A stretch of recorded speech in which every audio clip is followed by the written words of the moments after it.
Wednesday night recording for ASMR Sleep Station. This is made to help you relax and help you fall asleep. Although, if you're trying to fall asleep, I would recommend counting your breaths. That's worked for me. For some reason, intervals of 3 work really well. And every time you complete a cycle of 3, add a +1 count and keep counting. And that should help you get tired, at least clear your mind. It's like a meditation, but I'll talk about that some more in a minute. If you don't know what ASMR is, Google it. It's a condition that some people have, and I think it's still contested scientifically. I have no idea what's needed to validate it, but it's very real for me. I've had it since I was younger, and people whispering and making light noises and sometimes eating food makes me very, very drowsy, although I think I'm maybe outgrowing it. So, if you're listening and you're trying to understand what's going on and why I'm doing this, look up Autonomous Sensory Meridian Response.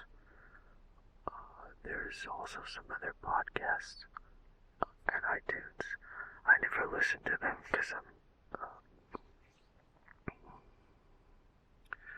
trying to stop myself from being influenced by what other people are doing.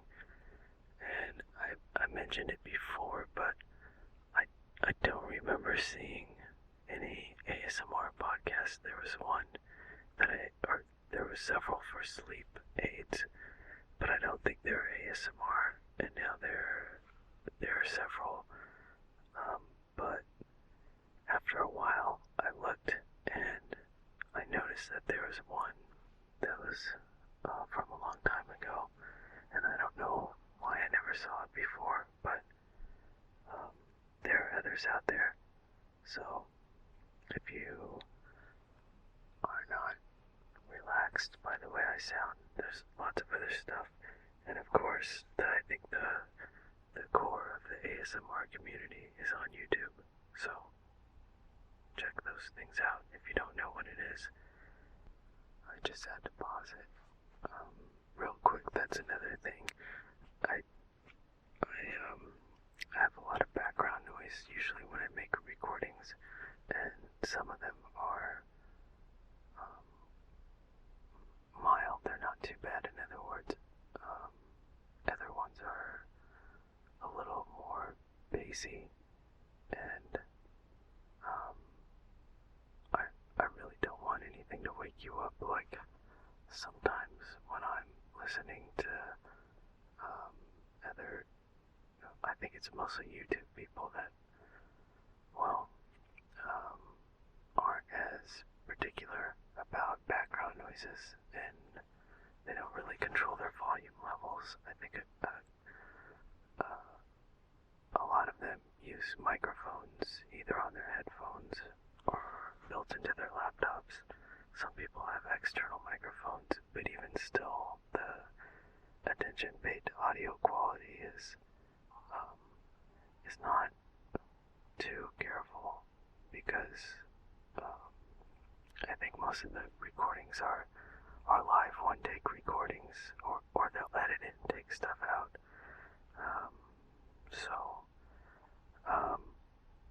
Lately I've been honing in on making my recordings a little bit louder. I noticed they've been getting quiet, almost house ridiculously quiet, so I'm trying to make them a little bit louder, and as always, I try to make them really even, so that the background noises with um, with lots of bass in them, I think might wake people up. So sometimes I get woken up after I fall asleep to a recording, and that's kind of disappointing. So I try to leave that out. What else is there? Thank you everybody for downloading. It looks like downloads are a little bit higher when I first publish an episode. Or no, yeah, there's some low noises now. I don't know if that comes across as humming. I think that's one kind of sound you can't really get rid of unless you have your microphone mounted somewhere. But if it's on a desktop or anywhere near the ground, I think it picks it up. And I'm pretty low to the ground right now. I've heard that lower frequencies travel low. I have no idea how true that is. But yeah, so it looks like in April there was maybe from April to June, I think were like two publication days. That had what is that? Maybe a 20% increase in downloads on that day. So I would guess that means there's more people that are subscribed to the podcast and probably on iTunes. Although there are some people that wrote in and said they use Stitcher. Either way, I don't care. Alright, I had to stop again. It's just one of those noisy days. What was I saying? Oh yeah, there was an increase.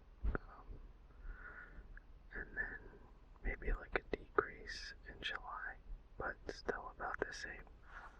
So, regardless, I would imagine more people listening now. I made a Tumblr page and a SoundCloud page and a YouTube page that's been around for a while. The YouTube thing hasn't really got many listens, and I don't think it's going to, because it doesn't have video, and I think the standard for YouTube is to involve more of your face and your personality, and it is definitely a mixture between ASMR and vlogging, and I'm not really interested in that, and I don't want to be a personality. I just want to whisper and help people relax. Which brings me to the Patreon thing, because I'm still doing this, and I think it's gone pretty well. People have written in and left feedback on the iTunes page, so it works for some people. I think it's a good idea to continue it and maybe get a little bit more variety in the recordings, and maybe a little bit more professional, and also something that I've wanted to do for a while, which is to kind of upgrade my mic and maybe my equipment. Well, that would be a long-term goal. I think the first thing is to get the hosting plan a little higher, so I can record more. Since I'm starting to record more regularly, I've recently come down from an extremely busy period of my life, and I don't anticipate that repeating anytime soon, so I should be able to have somewhat of a pace. And I think also if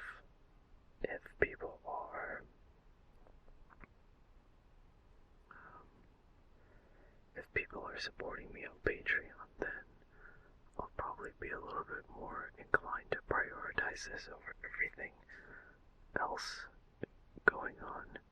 I'm not trying to pretend like I'm self-important or I live some fabulous lifestyle and lots of people depend on me, but my life is just busy right now, and I have so much stuff to do that there's always something to do. So it's not a matter of when I have free time to do something, it's a matter of managing my free time and figuring out which of the things that I could do, that I have to do. And it may sound ridiculous, but I really want to be a more creative person, and I want to pursue things that are, I guess, productively creative in a way. Something that I'm left with a final product in the end.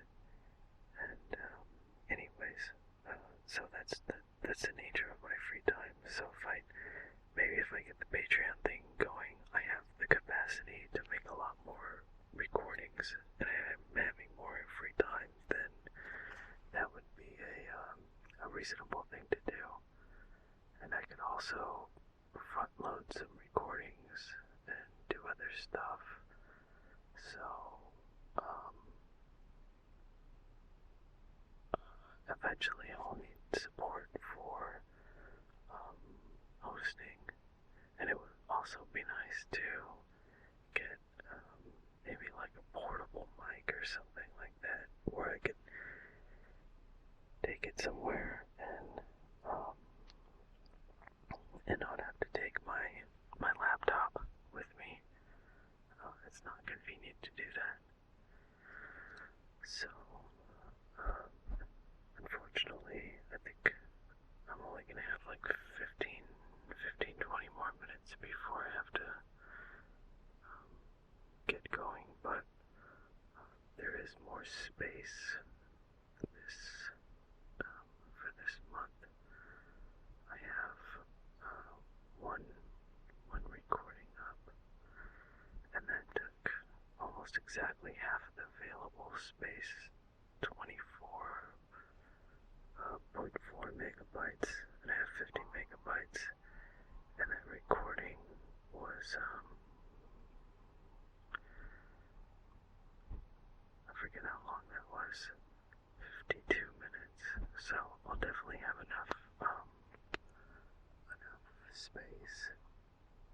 I think I used variable bitrate on that, so this has been a very long experiment to figure out how I could get somewhat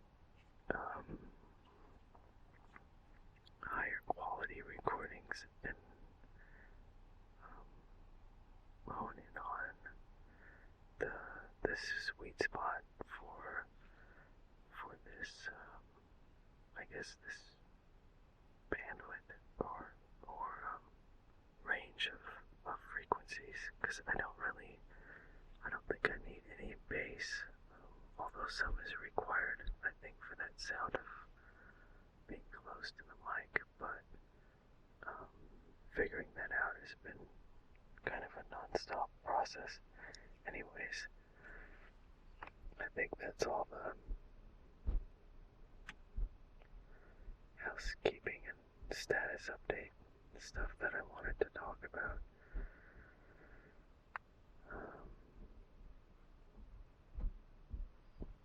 Let's see here.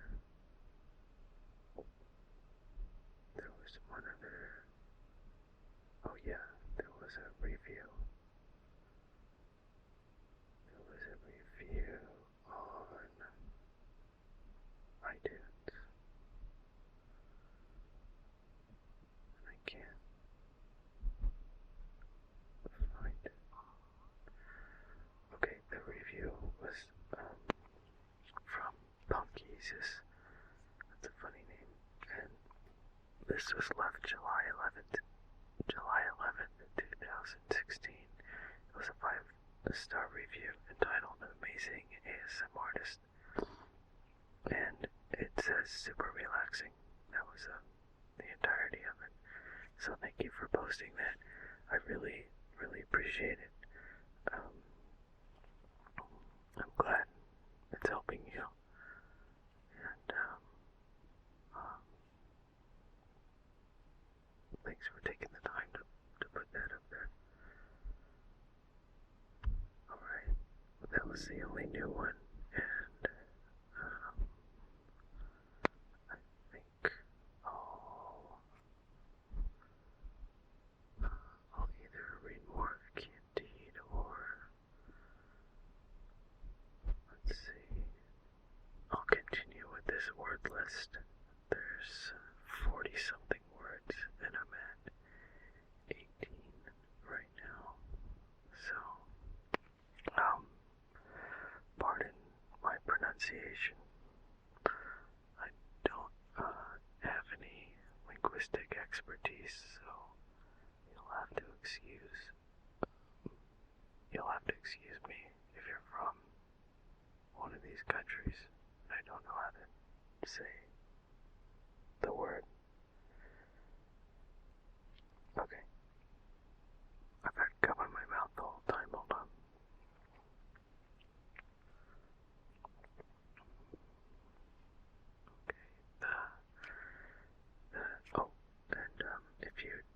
This was a continuation from 27. On 27, I started reading a word list that I've been wanting to do for a long time, and these are words compiled by Katie Mather, and they were posted. I don't even remember where. I'm sure if you look for the title, you'll find it instantly. It's 45 beautiful, untranslatable words that describe exactly how you're feeling. And this one is mildly interesting, but most of the time I try to pick things that are not that interesting.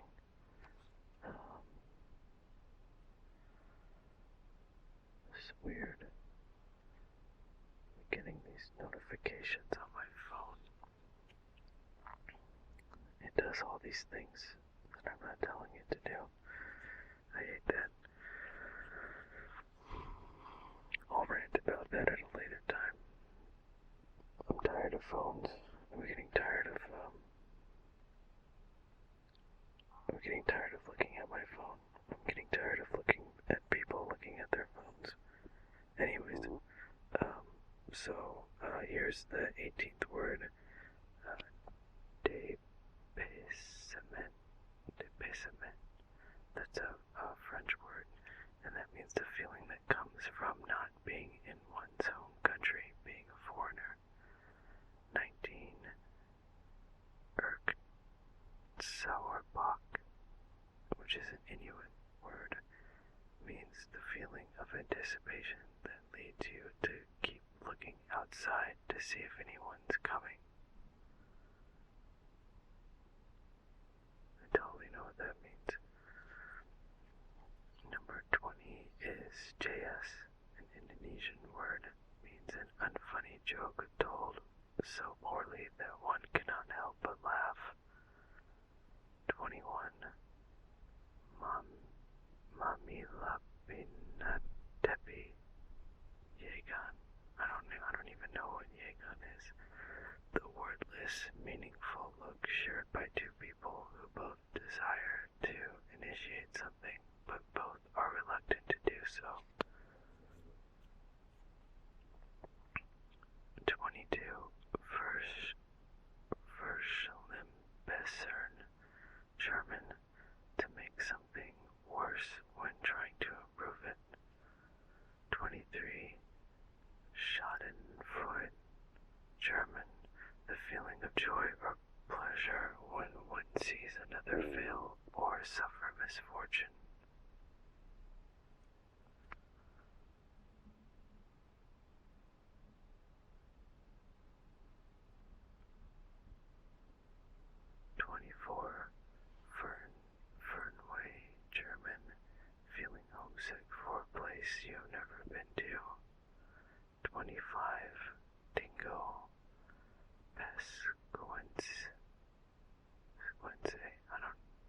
That's another language I don't know.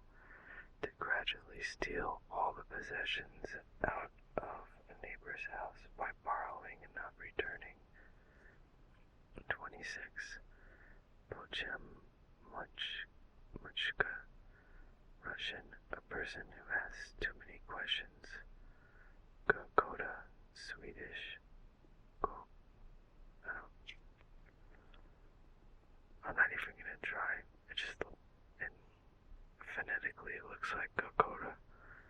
To wake up early in the morning with the purpose of going outside to hear the first birds sing. 28. Bakushan, Japanese, a beautiful girl as long as she's being looked at from behind. 29. Shalimazi, Mazil, Yiddish, a chronically unlucky person. 30. Hanyoku, which is Rakwangali, the act of walking on tiptoes across warm sand. 31. Prosvonit, Czech, to call someone's cell phone only to have it ring once so that the other person has to call back, allowing the caller to not spend money on minutes. That's interesting. 32.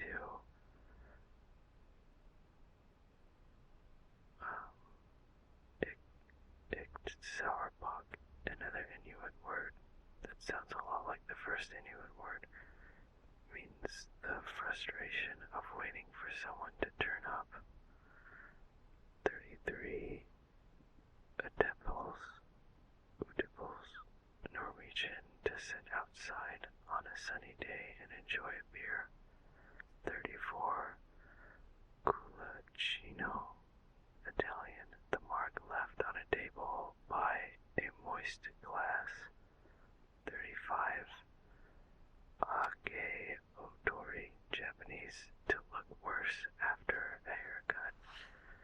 36. Tosca, Russian, the sensation of a great spiritual anguish, often without a specific cause, a longing with nothing to long for.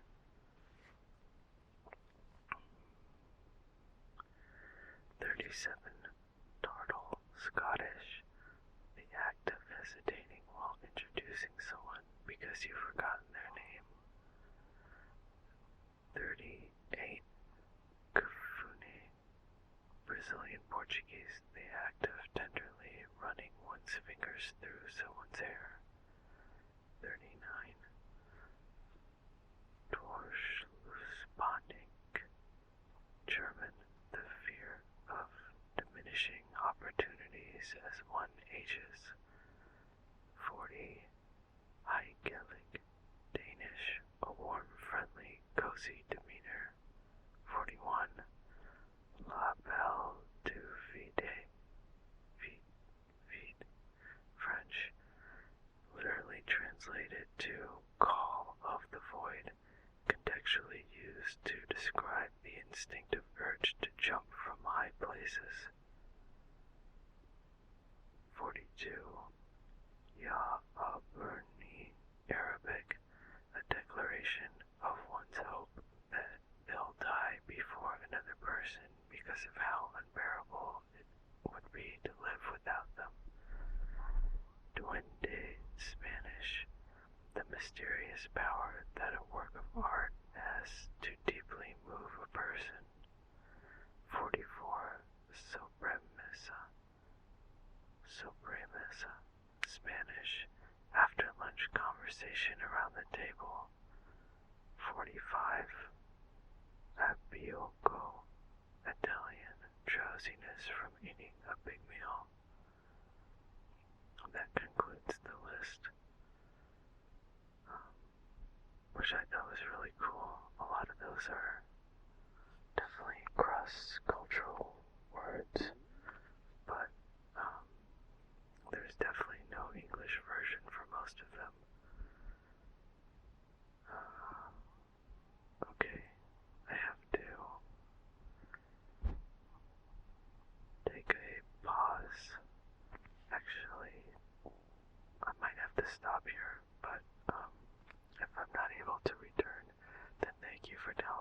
person. I'm gonna try to at least make more regular recordings, if not get things ready for, you know, maybe a semi-regular release schedule. Hopefully a couple of times a month at least. And if I do come back, I'll read more of Candide. Okay, I hope you're asleep or relaxed by now, and thank you. Okay, I'm back. I'm going to quickly read the third chapter from Candide, and then I have to go. This chapter is entitled How Candide Made His Escape from the Bulgarians and What Afterwards Became of Him. There was never anything gallant, so spruce, so brilliant, and so well disposed as the two armies, trumpets, fifes, hot boys. That's a weird word. Drums and cannon made music such as hell itself had never heard. The cannons first of all laid flat about 6,000 men on each side. The muskets swept away from the best of worlds 9,000 and 10,000 ruffians who infested its surface. The bayonet was also a sufficient reason for the death of several thousand. The whole might amount to 30,000 souls. Candide, who trembled like a philosopher, hid himself as well as he could during the heroic butchery. At length, while the two kings were cursing Te Deum to be sung, each in his own camp, Candide resolved to go reason elsewhere on effects and causes. He paused over heaps of dead and dying, and first reached a neighboring village. It was Cinders. It was a bare village, which the Bulgarians had burned according to the laws of war.